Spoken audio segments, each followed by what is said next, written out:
Operation সিঁদুরের উপরে কিন্তু অপূর্ব সুন্দর এই কাজটি সত্যি কিন্তু অভূতপূর্ব। দেখতেই পাচ্ছেন, ঠিক যেন মনে হচ্ছে আমরা ঠিক কাশ্মীর উপত্যকারই কোনো একটি অঞ্চলে আমরা চলে এসেছি।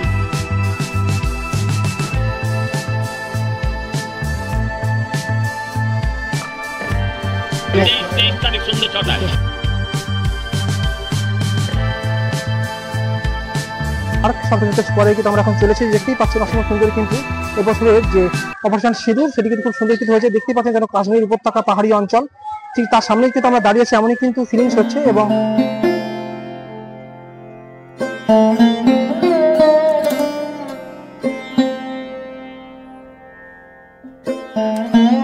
পুরো এরিয়াটাকে কিন্তু পর্বতের রূপ দেওয়া হয়েছে।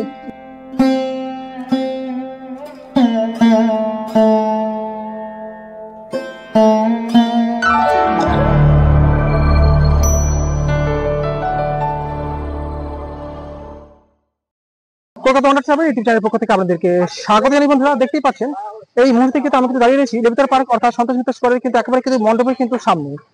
2025 কিন্তু এবছরে কিন্তু করা হয়েছে, কম বেশি সবাই জানেন, সেটি কিন্তু অপারেশন সিঁদুর। কাশ্মীর উপত্যকার অপরূপ সুন্দর সেই অপারেশন সিঁদুরের যে সিচুয়েশনটি হয়েছিল সেটাই কিন্তু তুলে ধরা হয়েছে সন্তোষ মিত্র স্কোয়ারের। এই বছর লেবুতলা পার্কে কিন্তু আপনারা কিন্তু এলে কিন্তু সেই অপারেশন সিঁদুরের কিন্তু পুরো সিচুয়েশনটিকে কিন্তু সামনে কিন্তু দেখতে পারবেন এই থিমের মাধ্যমে। চলুন আমরা একটুখানি দেখে নিই যে মণ্ডপটি কিরকম হয়েছে এবং কবে ওপেনিং হবে, সমস্ত কিছু জানতে পারবো আজকের ভিডিও থেকে। সঙ্গে থাকুন। মহালয়ার সকাল এবং মহালয়া দিয়েই কিন্তু আরম্ভ হয়ে গেল পূর্ণ আমাদের দুর্গাপুজোর সূচনা এবছর অর্থাৎ 2025-এর। দেখতেই পাচ্ছেন অপূর্ব সুন্দর কিন্তু মণ্ডপের সমাবেশ, ঠিক যেন পাহাড়ি অঞ্চলের কোন একটি গুহার মধ্যে আমরা প্রবেশ করছি এরকমটাই কিন্তু মনে হচ্ছে। বছরের যে থিম বা ভাবনার উপরে কাজ হয়েছে সেটা আমরা কম বেশি সকলেই জানি, অপারেশন সিঁদুর। অপারেশন সিঁদুরের উপরে কিন্তু অপূর্ব সুন্দর এই কাজটি সত্যি কিন্তু অভূতপূর্ব। দেখতেই পাচ্ছেন, ঠিক যেন মনে হচ্ছে আমরা ঠিক কাশ্মীর উপত্যকারই কোন একটি অঞ্চলে আমরা চলে এসেছি। দিয়ে কিন্তু আমরা এখন প্রবেশ করছি। কাশ্মীর উপত্যকায় ঘটে যাওয়া বিধ্বংস যুদ্ধ অপারেশন সিঁদুর, সেই অপারেশন সিঁদুরকে ঘিরেই তৈরি হয়েছে এবছরের সন্তোষ মিত্র স্কোয়ারের থিম, এবছরের দুর্গাপুজো মণ্ডপ। কাশ্মীর উপত্যকার পাহাড়ি অঞ্চল, যুদ্ধের সিচুয়েশন এবং লাইটিং এবং সাউন্ডের সাহায্যে এখানে আপনারা দেখতে পেয়ে যাবেন বিভিন্ন রকমের বোমা, বাজি, যুদ্ধকালীন যে সমস্ত গোলাগুলি তার হয়েছিল সেগুলোকে এখানে লাইটিং এবং স্পেশাল ইফেক্টের মাধ্যমে দেখানো হবে। সব কিছু লাইট, অরিজিনাল কামান, গোলা, আগুন, বোমা সব থাকবে।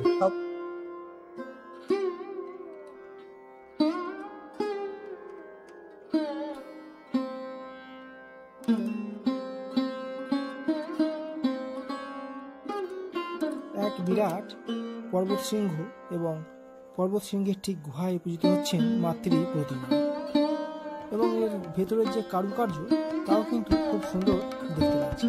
দেখতে পাচ্ছেন গুহার অভ্যন্তরীণ চিত্র। মণ্ডপটির স্ট্রাকচার এবং এর কারুকার্য সত্যি অতুলনীয়। দেখে মনে হচ্ছে কাশ্মীর উপত্যকার সেই পাহাড়ি অঞ্চলের ঠিক সামনেই কিন্তু আমরা এখন দাঁড়িয়ে আছি, এতটাই কিন্তু নিখুঁত করা হয়েছে।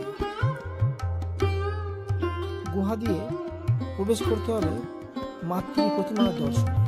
দেখতে পাচ্ছেন গুহার মধ্যে যেরকম মশাল থাকে এখানে কিন্তু প্রচুর কিন্তু মশাল দেওয়া হয়েছে, যেগুলো কিন্তু রাত্রিতে আলো লাগালে খুব সুন্দর দেখতে লাগবে।